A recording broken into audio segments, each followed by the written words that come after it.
नमस्कार।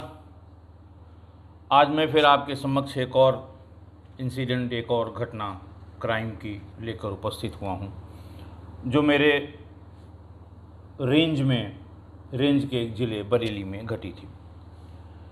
बात 18 अगस्त 2020 की है। थाना इज्जत नगर, मोहल्ला आलोक नगर। मोटरसाइकिल मोबाइल शाम को बीट कांस्टेबल्स जो लेके अपने अपने इलाके में घूमते हैं, उन्हें मोटरसाइकिल मोबाइल कहते हैं। कुछ डायल 112 की होती हैं मोटरसाइकिल मोबाइल, कुछ कांस्टेबल्स की अपनी होती हैं जो बीट में ड्यूटी करते हैं। 112 की जो मोबाइल होती है वो जीपीएस कनेक्टेड होती है और उनकी लोकेशन का पता लगता रहता है। लखनऊ में 112 के कंट्रोल रूम में सभी 4 पहिया वाहन और 2 पहिया वाहन जो 112 के हेडक्वार्टर से जुड़े हुए हैं, उनका लोकेशन मिलता रहता है और उन्हें लोकेशन का चार्ट दिया जाता है, आप कितने बजे किस जगह पे रहते हैं और कब आपको त्यौहार के समय में, इलेक्शन के समय में आपकी ड्यूटियां पॉइंट के इतर कहीं लगाई जाती हैं तो वो आपको रहना होगा। ऐसे ही 18 अगस्त को आलोक नगर मोहल्ले में मोटरसाइकिल मोबाइल अपने 2 सिपाही जो उसमें थे, वो वहाँ पर गश्त कर रहे थे। सिपाही दोनों ही यंग नए बैच के थे, 2014-15 बैच के यंग लड़के थे। तो जब वो मोहल्ले में घूमा करते हैं तो कभी किसी चौराहे पर जहाँ भीड़ भाड़ होती है या कहीं जहाँ यंगस्टर्स होते हैं, उनसे बातचीत करने के लिए और अपने आप को अपडेट करने के लिए कि आज हमारे क्षेत्र में क्या घटना हुई या कोई बात हुई, और कंट्रोल रूम को बताया करते हैं। उस दिन भी जब वो अपने क्षेत्र में घूम रहे थे तो चौराहे पे 2 यंग लड़कों को जाते हुए देखा। उन्होंने रोका, उनसे पूछा, बातचीत करने लगे।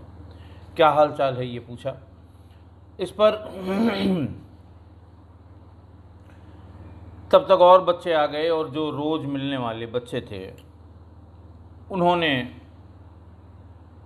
गश्त के बीट के दोनों सिपाहियों को बताया कि सर, रवि बाबू की बड़ी लड़की जिसकी उम्र करीब 10 साल है, जिसका नाम काजल है, वो 2 दिन से लापता है। शुरू में तो रवि बाबू ने काफ़ी हाथ पैर पटका, लेकिन उसके बाद उनके चेहरे पर कोई शिकन नहीं है। मोहल्ले के लोगों ने बताया कि बड़ी लड़की इसकी गायब है, पता नहीं लग रहा है। हम लोग भी गए थे, लेकिन वो न तो कोई मदद लेने को तैयार है और न कहीं हिल डुल रहा है। कुछ हम लोगों को शंका हो रही है, क्योंकि वो अब हम उम्र बच्चियों के साथ मोहल्ले में खेला करती थी। हम लोगों के घर की भी बच्चियां उसको जानती थीं, तो इसलिए हम लोगों का कंसर्न है कि आखिरकार वो गई कहाँ। उन्होंने पूछा, भाई रवि बाबू का घर कहाँ है? लड़कों ने बता दिया। मोबाइल पर ये दोनों सिपाही रवि बाबू के घर गए।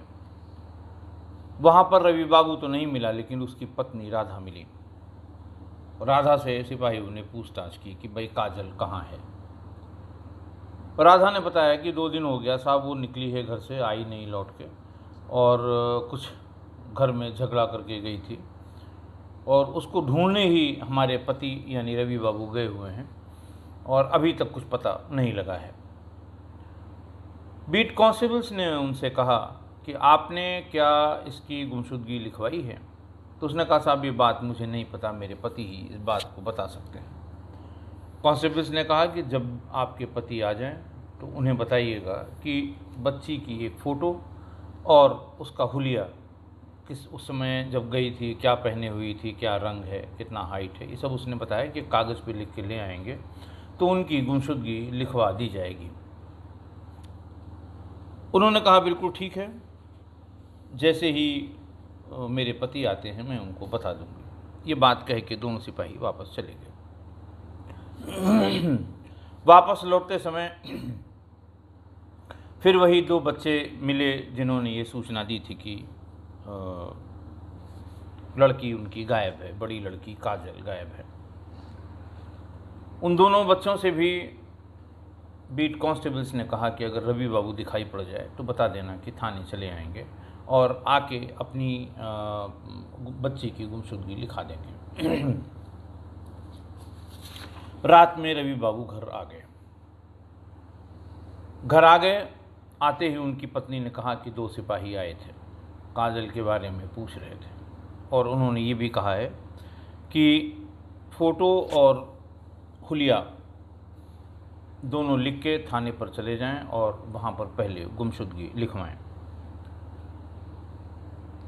रवि बाबू ने एक उसकी फ़ोटो और हाथ से कागज़ पर उसका हुलिया लिख के थाना इज्जत नगर पर पहुँच गए। इज्जत नगर के थाना प्रभारी के वर्मा उस समय नहीं थे। वो हुलिया और कागज़ देके जो भी ऑफिस में मुंशी बैठे थे उनको देकर और चले आए। उन्होंने कहा साहब 2 सिपाही गए थे हमारे यहाँ और उन्होंने ये लाने के लिए कहा था, गुमशुदगी लिखी जानी है।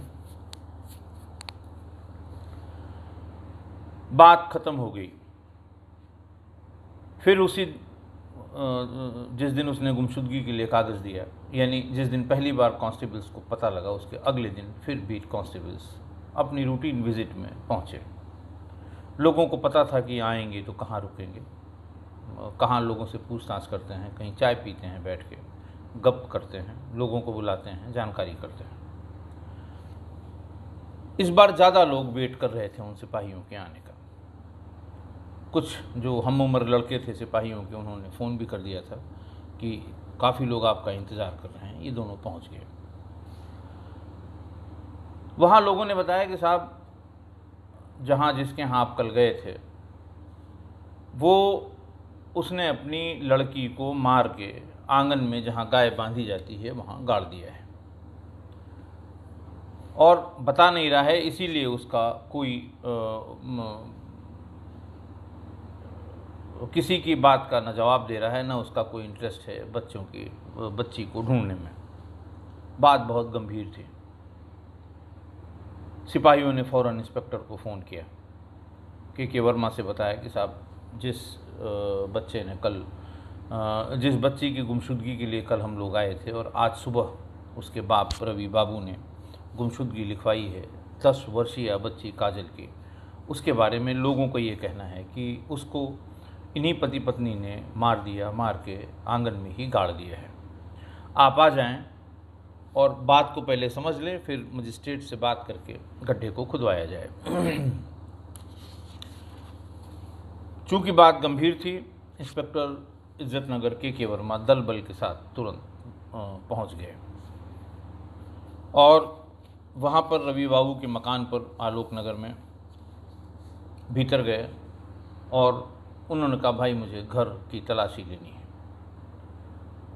जहाँ पर आंगन में गाय बनती है उसके पास एक ताजी मिट्टी खुदी हुई थी और शंका तो थी ही, और देखते ही उन्होंने कहा कि बिल्कुल यही जगह है। रवि बाबू, उनकी पत्नी, सब लोग थे वहाँ पर।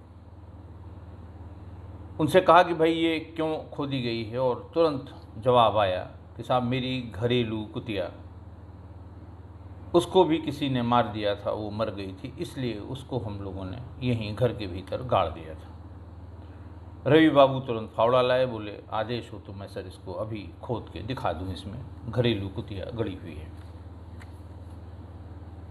जिस तपाक से, जिस रिएक्शन में, जिस इमीडिएट रिएक्शन में, नी जर्क रिएक्शन जिसको कहते हैं, कि सवाल आया और बगैर किसी लाग लपेट के उसने बताया और फावड़ा भी ले आया। इंस्पेक्टर ने जो उसका जनरल परसेप्शन था, उसको ये लगा कि अगर इन लोगों ने अपराध किया होता या बच्ची गाड़ी गई होती तो इस तरह का रिएक्शन नहीं आता। तो इसकी बात सही लग रही है प्राइमा फेसी, और लगता है कि घरेलू कुतिया इनकी मरी थी और उसको यहाँ पर गाड़ा गया है। बात वहीं ख़त्म हो गई और ये लोग वापस आ गए। के वर्मा अपनी पूरी फोर्स के साथ वापस आ गए। 23 अगस्त को, 22 या 23 अगस्त को रूलिंग पार्टी के एक स्थानीय नेता हैं, उन्होंने इंस्पेक्टर को फ़ोन किया। उन्होंने कहा साहब आप भी आए और पूरा मोहल्ला परेशान है और उन लोगों ने कह दिया साहब कुतिया गड़ी हुई है। इनका एक भांजा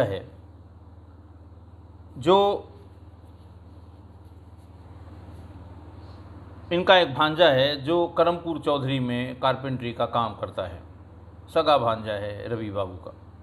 और ज़्यादातर वो एक ठेकेदार हैं, करामत ठेकेदार, उन्हीं के यहाँ काम करता है, ज़्यादातर वहीं रहता है। और वहीं उनके ही कारखाने में जहाँ वो कारपेंटरी का काम करता है, मोहल्ले का एक लड़का भी रहता है। और बातचीत के दरमियान ये पता लगा है कि ये इन्होंने जहाँ पे वो कुतिया गड़ी हुई है वहीं पर या उसी गड्ढे में उस लड़की को भी गाड़ रखा है।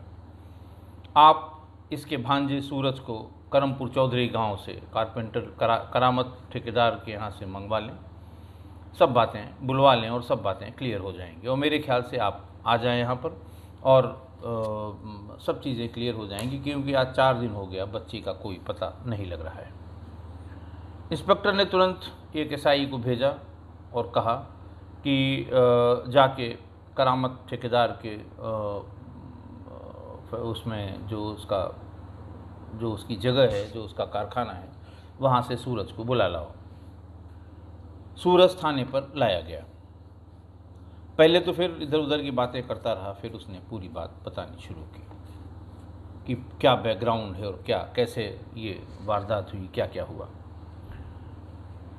उसने बताया कि मेरे मामा रवि बाबू पुत्र रामकिशन ये अपने परिवार के साथ आलोक नगर में रहते हैं और ये नगर निगम में चपरासी हैं।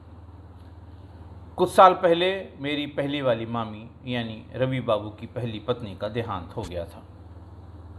देहांत के बाद उन्होंने राधा नाम की एक दूसरी महिला से शादी कर ली। पहली पत्नी यानी मेरी पहली मामी से उनके 2 संतानें थीं। बड़ी लड़की काजल थी और जिसकी उम्र करीब 10 साल थी, और छोटी वाली थी जिसकी 4-5 साल थी। सौतेली माँ राधा का व्यवहार इन दोनों बच्चियों के साथ बहुत अच्छा नहीं था। वो उन पर काफ़ी जुल्म करती थी और कभी कभी उनको भूखा प्यासा रखती थी। घर में बिल्कुल नौकरानियों की तरह उनके साथ व्यवहार करती थी। इस बात को पूरा मोहल्ला जानता है। कभी कभी तो जब उनको खाना नहीं मिलता था तो मोहल्ले के लोग दोनों बच्चियों को अपने यहाँ से लाकर खाना खिलाते थे, भला बुरा भी कहते थे राधा को यानी सौतेली माँ को, लेकिन उसके ऊपर कोई फ़र्क नहीं पड़ता था। सूरज ने बताया कि मेरे सगे मामा हैं, मैं उनका सगा भांजा हूँ।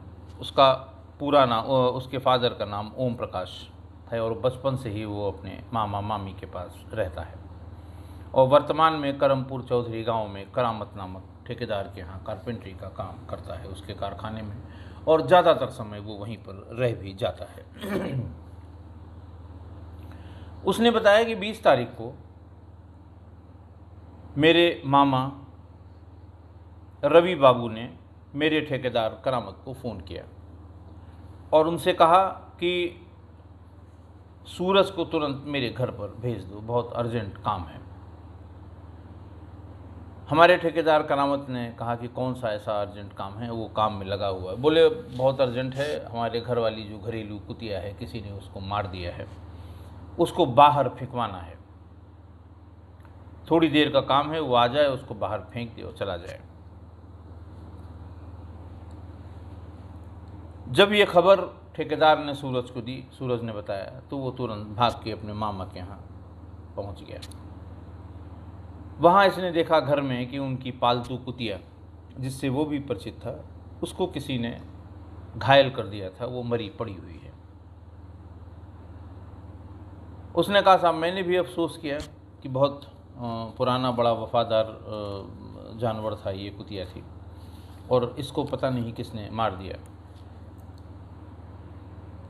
मामा ने कहा कि इसको बाहर क्या फेंकोगे, ये इतने दिन घर में रही है, इसको यहीं गड्ढा खोद के हम लोग गाड़ देते हैं। वहाँ पर गड्ढा खोदा गया।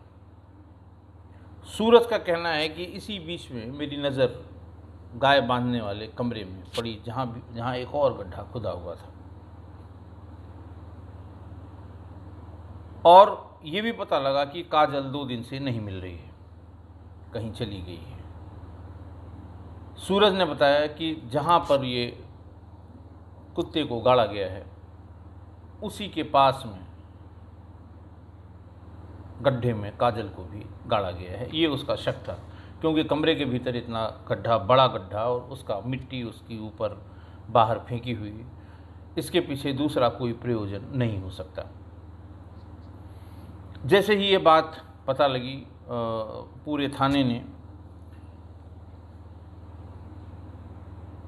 तुरंत मजिस्ट्रेट एसडीएम से संपर्क किया, डिस्ट्रिक्ट मजिस्ट्रेट को एक एप्लीकेशन दी कि मजिस्ट्रेट की नियुक्ति की जाए कि वो साथ में जाकर अपने सामने बॉडी को एक्सह्यूम कराएं, यानी बॉडी को वहाँ से बाहर निकालें ताकि उसका पोस्टमार्टम किया जा सके। अगले दिन सवेरे मजिस्ट्रेट की उपस्थिति में वहाँ पर, जहाँ पर उसने उसकी बताई हुई जगह पर गड्ढे को खोदा गया और उसमें काजल की लाश मिल गई। फिर तीनों लोगों को गिरफ्तार किया गया।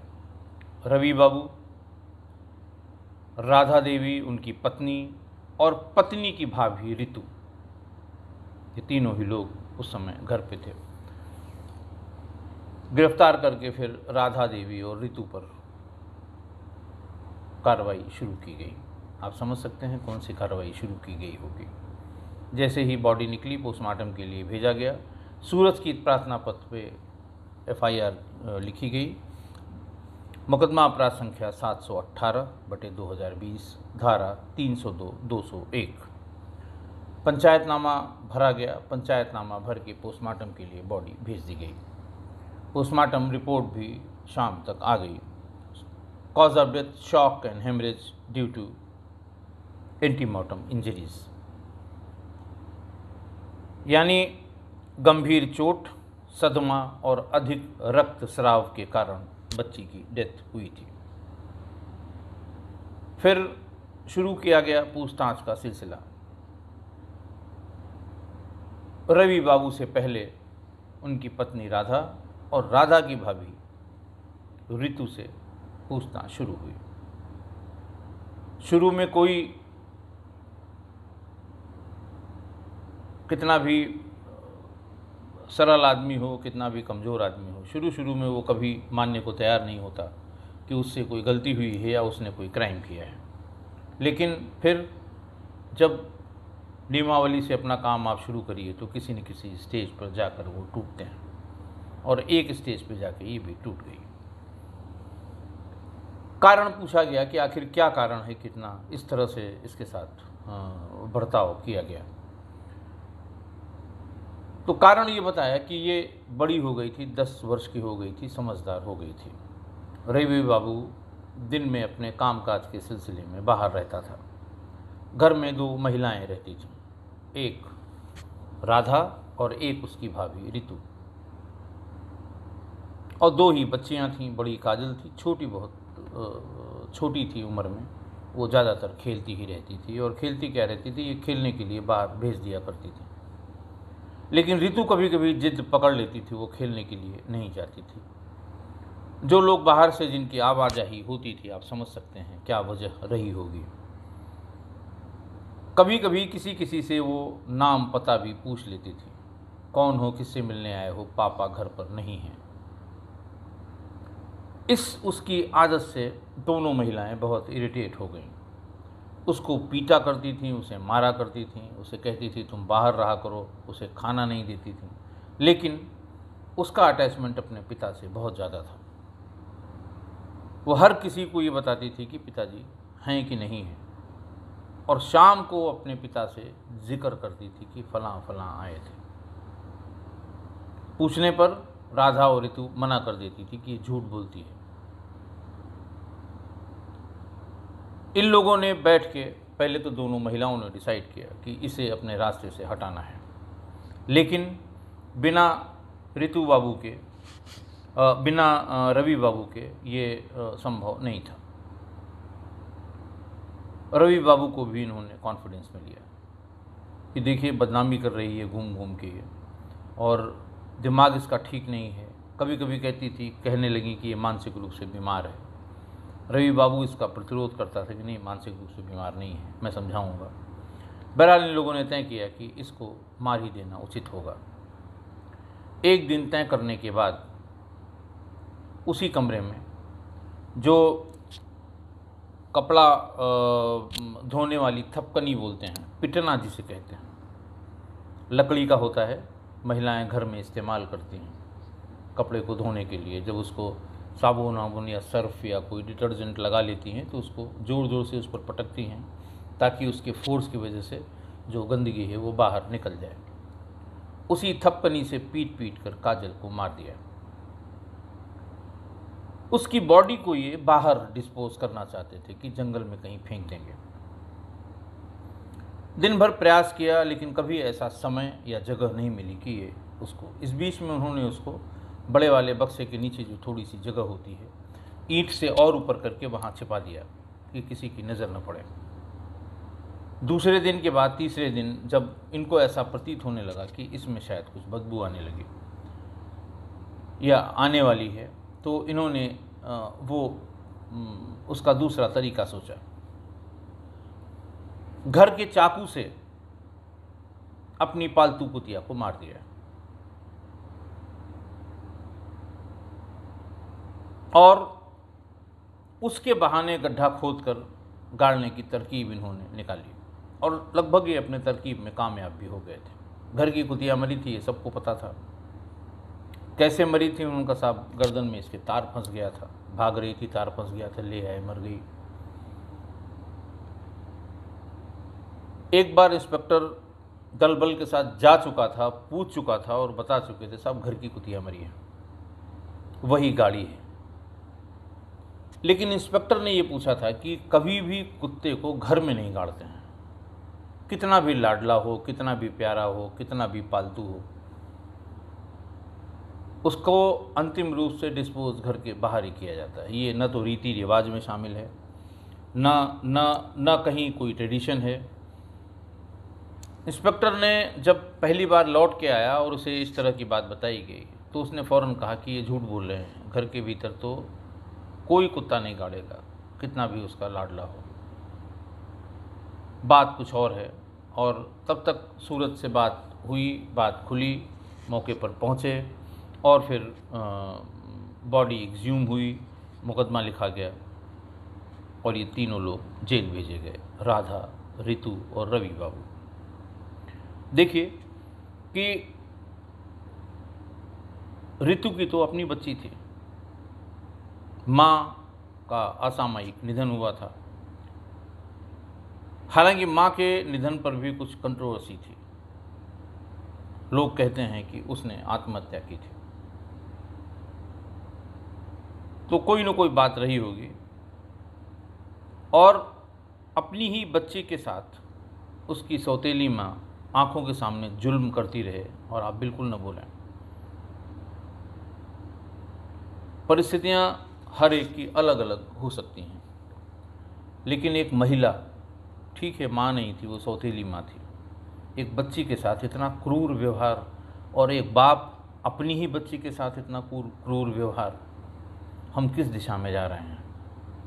ये जो पारिवारिक सामाजिक मूल्य हैं, इनको हम कब तक इस तरह इग्नोर करेंगे कि हमारे अंदर जो अपनेपन का बोध है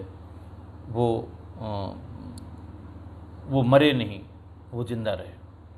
बहुत जिस समय ये बॉडी उसके कमरे में से, बल्कि उसके आंगन से बाहर निकाली गई थी, कम से कम 500-700 लोग मौके पर मौजूद रहे होंगे।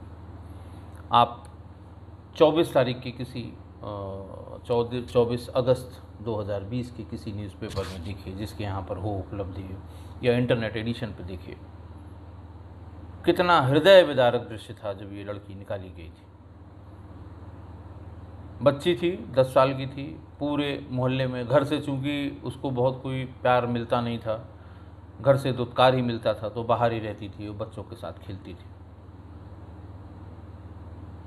परिस्थितियाँ कितनी भी विपरीत हो जाएं, कितनी भी विपरीत हो जाएं, लेकिन इस तरह से एक बच्चे का जो मतलब देवता स्वरूप जिन्हें कहा जाता है कि भगवान का रूप होते हैं, उसकी पीट पीट कर हत्या कर 2 दिन वेट करने के बाद गड्ढे में गाड़ देना। आज बस इतना ही। बहुत बहुत धन्यवाद।